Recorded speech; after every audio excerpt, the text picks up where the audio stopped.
In this video, I'll talk about why dividing your earned and owned channels is important and how to set up those queries in Determ. So firstly, let's answer the question why dividing those channels is important. It's quite simple. You want to divide what other people are writing about you from what you're putting out there. By dividing those two, you can get a better picture of your brand reputation because your post will always have positive sentiment, which may cloud your judgment into thinking everything is okay.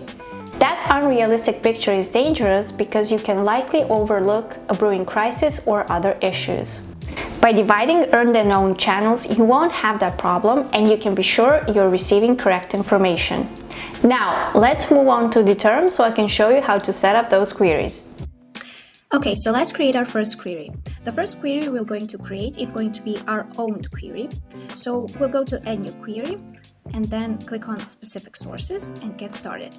So here we'll use the example of Starbucks and we will enter Starbucks here. So the tool only tracks Starbucks profiles. So in this case, we won't complicate things, we'll just pick one.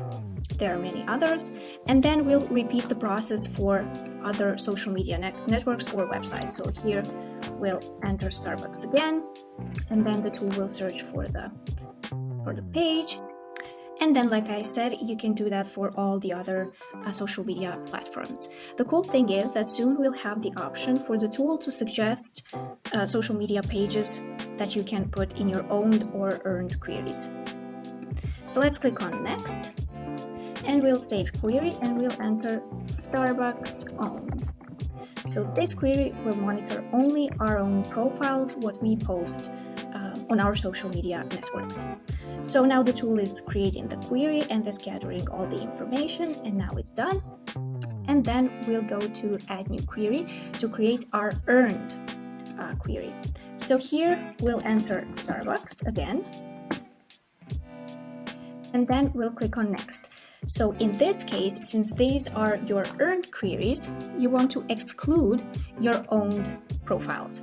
So we're going to do the opposite that we did in the last step. So we'll enter to exclude all the Starbucks profiles. So like this, and then you can do the same thing for Facebook. And now the tool will exclude those profiles from your mentions. And like I said, you can do this for all the other sites. So let's save the query and let's name it Starbucks Earned. Then we'll click on Save. And then again, the tool is creating this report. So now we have created our owned and earned mentions. You can also do that for your competitors. We recommend you to do that because then you can track your and competitors' mentions and then compare it in the reports and then see how are you performing overall against your competitors. For example, if your social media has more reach impression or theirs, if theirs has, what can you do better? So this is how this works. What is also great is that you can go here and then click on Open Group Feed, and then the tool will show you all of your mentions in one place. So combined owned and earned mentions, you can see them here. And then if you want to see only your owned or only your earned, you can do so by clicking on each query. So let's create an example for our competitors. So we'll click Create New Folder, and then we'll create a new query for Costa Coffee. So Costa Coffee, we'll press Enter, and then again, this is earned.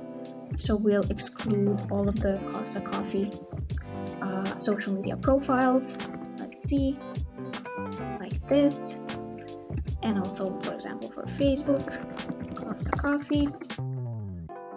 And then the tool will find, let's say like this, and then click on Next, Save Query, and Costa Coffee Earned. And then we'll repeat this process for the owned query. And let's do owned. So we'll go to Specific Sources and then write Costa Coffee. Click on this, and then again for Facebook, Costa Coffee. Let's hit this and click on Next, Save Query, Costa Coffee Owned. And so now we have our queries, we have our competitors' queries. So now I can show you in the reports how you can do reports on both you and your competitors. So let's go to the reports. Let's go, for example, competitive analysis, and then we are going to click on Starbucks owned, and we have Costa Coffee. We're going to change the color here, and then okay, last 30 days, that's okay. Let's click on apply. And now you can see that Starbucks is performing much better than Costa Coffee, and you can do the same thing for yourself and your competitors. Thank you for watching this video, and I'll see you in the next one.